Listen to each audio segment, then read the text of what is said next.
শেষ বিদায় জানানোর জন্য খাটিয়ার পাশে অপেক্ষা করছিলেন স্বজনরা। মরদেহ বাড়িতে পৌঁছানোর পর দেখা গেছে স্বজনদের আহাজারি। রোববার 2 নভেম্বর বিকেল 3:30টায় বাড়িতে পৌঁছে গৃহবধূ অনন্যা আক্তার মুন্নির নিথর মরদেহ। 4 বছরের ছোট্ট শাবাবুরি মা কোথায় গেছে জিজ্ঞেস করতেই সে বলে মা ঢাকায় গেছে ঔষধ আনতে। তোমার মা কোথায় গেছে? ছোট্ট শিশু শাবাবুরি এখনো জানে না তার মা আর ফিরে আসবে না। মায়ের আদর কি সেটা বুঝে ওঠার আগেই মা বাবার পারিবারিক কলহের জেরে হারাতে হলো তার মাকে। রাজশাহীর বাঘা উপজেলার চকনারায়ণপুর মিস্ত্রিপাড়া গ্রামের গত 1 নভেম্বর শনিবার ভোর রাতে পারিবারিক কলহের জেরে অনন্যা আক্তার মুন্নি নামে এক গৃহবধূর শরীরে ডিজেল ঢেলে আগুন দিয়ে মেরে ফেলার অভিযোগ পাওয়া যায়। তবে ওই গৃহবধূর শ্বশুর বাড়ির লোকদের দাবি মুন্নি নিজেই শরীরে আগুন দিয়েছে।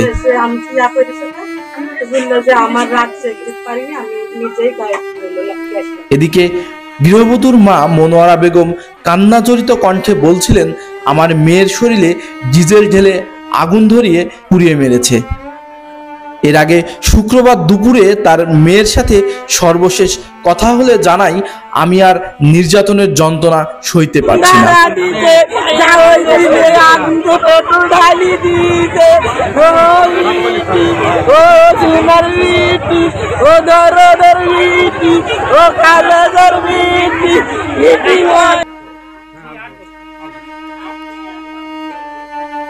এলাকাবাসী সূত্রে জানা যায়, গত 1 নভেম্বর শনিবার ভোরে দগ্ধ অবস্থায় প্রথমে উপজেলা স্বাস্থ্য কমপ্লেক্সে নিয়ে যান মুন্নির শ্বশুরবাড়ির লোকজন।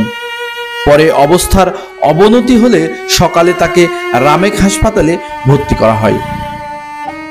সেদিনই সন্ধ্যা 5:45টায় রাজশাহী মেডিকেল কলেজ হাসপাতালের বার্ন ইউনিটে চিকিৎসাধীন অবস্থায় মারা যায় মুন্নি।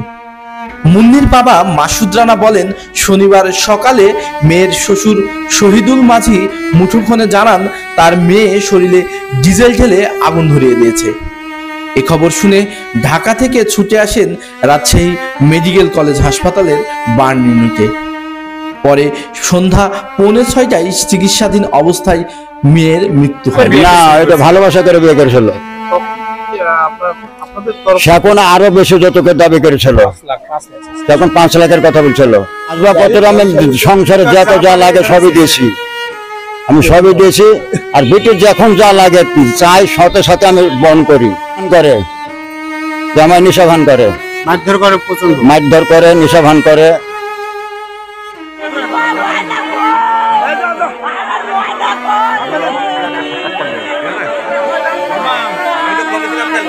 মুন্নির স্বজনরা জানান, 10 বছর আগে দুজনকে ভালোবেসে বিয়ে করেন সুরুজ মুন্নি দম্পতি। তাদের সংসারে 8 বছরের ছেলে জিহাদ ও 4 বছরের শিশু শাবাবুরি নামে একটি মেয়ে রয়েছেন। মুন্নির বড় ভাই মিঠু অভিযোগ করে বলেন, সুরুজ মাদক সেবনে আসক্ত। এ নিয়ে তাদের সংসারে মাঝে মধ্যেই কলহ লেগে থাকতো। বিয়ের পর যৌতুকের দাবিও ছিল সুরুজের। তবে ঘটনার পর থেকে মুন্নির স্বামী সুরুজ পলাতক রয়েছেন। বলে নাকি আমার ভগ্নিপতি সুরুজ আমার বলে পেট্রোল খাওয়াইছে, প্লাস পেট্রোল গায়ে আগুন ধরা দিচ্ছে। তারপরে আমি মেডিকেলে যাই দেখে আমার বোন হলো মানে ক্ষত অবস্থা, গোটা শরীর মানে পুরি ঝলসে গেছে।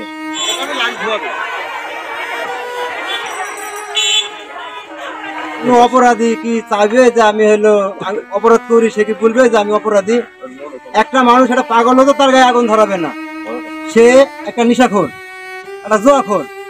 সে অনেক আগে আমার অনেক মারধর করে, অমুক সময় বিভিন্ন রকম জ্বালা যন্ত্রণা করে।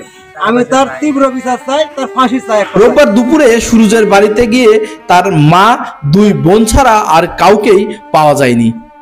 সুরুজের মা হাজেরা বেগম জানান, শনিবার ভোরে চিৎকার শুনে ঘরের দরজা খুলে দেখেন মুন্নির সমস্ত শরীর ভেজা। পরে জানেন তাদের কলহের জের ধরে নিজের শরীরে ডিজেল ঢেলে আগুন ধরিয়ে দিয়েছেন। মুন্নির বড় ভাই মিঠু জানান, ঘটনার দিনই বাঘা থানায় জিডি করেছেন। দাফনের আগে থানায় অভিযোগ দিতে পারেননি, তবে এ বিষয়ে মামলা করবেন। ঘটনাটা হয়েছে, এই ঘটনাটা আসলে কোনো মানুষের দ্বারাই সম্ভব না যে এরকম নিকৃষ্টজনক কাজ করা। তো আমরা চাই যে দ্বিতীয় কেউ যেন এরকম কাজ করার সাহস না পায়, এরকম একটা বিচারের দাবি আমরা। এ বিষয়ে বাঘা থানার অফিসার ইনচার্জ ওসি আসাদুজ্জামান বলেন, এখন পর্যন্ত কোনো অভিযোগ পাইনি, তবে অভিযোগের প্রেক্ষিতে আইনগত ব্যবস্থা নেওয়া হবে। সুব্রত কুমার, বাঘা নিউজ 24, বাঘা, রাজশাহী।